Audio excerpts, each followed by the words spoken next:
আমার প্রিয় ছাত্রছাত্রীরা, তো আশা করি তোমরা ভালো আছো। তো তোমরা দেখছো ওয়ান স্টেপ টু সাকসেস। তো মাধ্যমিক পরীক্ষা ইতিমধ্যেই হয়ে গেছে এবং উচ্চ মাধ্যমিক হয়ে গেছে। তো এখন তোমাদের খুব ভালো সময় কাটছে।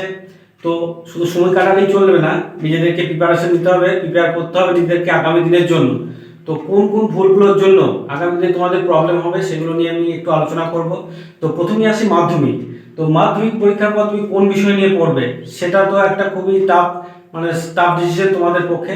তবে উচ্চ মাধ্যমিকের ব্যাপারটা একটু বলি। ধরো যারা উচ্চ মাধ্যমিক দিয়ে দিয়েছো, তো তারা রিসেন্টলি হয় কলেজে ভর্তি হবে, না হলে কেউ নিজের নিজের কোনো একটা স্টাডিতে ভর্তি হবে।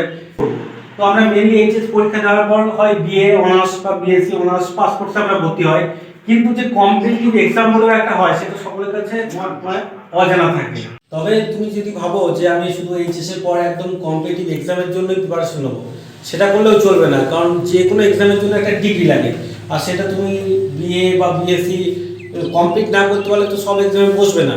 তাহলে তোমার কি উদ্দেশ্য হচ্ছে না, এটাকেও কমপ্লিট করতে হবে, তার সাথে এটাকেও করতে হবে, আর দুটোর মিশ্রণেই তোমার কিন্তু সাকসেস আসবে।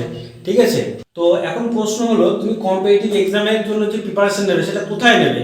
সেটার জন্য তুমি তোমার এতদিন যে সমস্ত টিচারদের কাছে পড়ে এসেছো, তুমি তাদের কাছ থেকেও সাহায্য নিতে পারো, অথবা অনলাইনে যে কোনো জায়গা থেকে তুমি সাহায্য নিতে পারো। মেইনলি তোমাকে ফোকাস রাখতে হবে যে পড়তে হবে। ঠিক আছে? আর তুমি যদি এটা অবশ্যই করে দেখো, তাহলে তুমি অবশ্যই সাকসেস পাবে। কথা বলে নিই, ওয়ান স্টেপ সাকসেস থেকে কি পাবো। তো এখানে পাবো তোমরা কোন কোন ভুলের জন্য তোমরা সাকসেস পাচ্ছ না, সেই সমস্ত বিষয় এখানে তোমাদেরকে ধরিয়ে দেওয়া হবে। এছাড়াও কিছু শর্ট ট্রিক্স, তাছাড়াও কিছু মোটিভেশনাল ভিডিও তোমরা পাবে সেই সমস্ত ব্যক্তিদের কাছ থেকে যারা ইতিপূর্বে সাকসেস হয়েছে।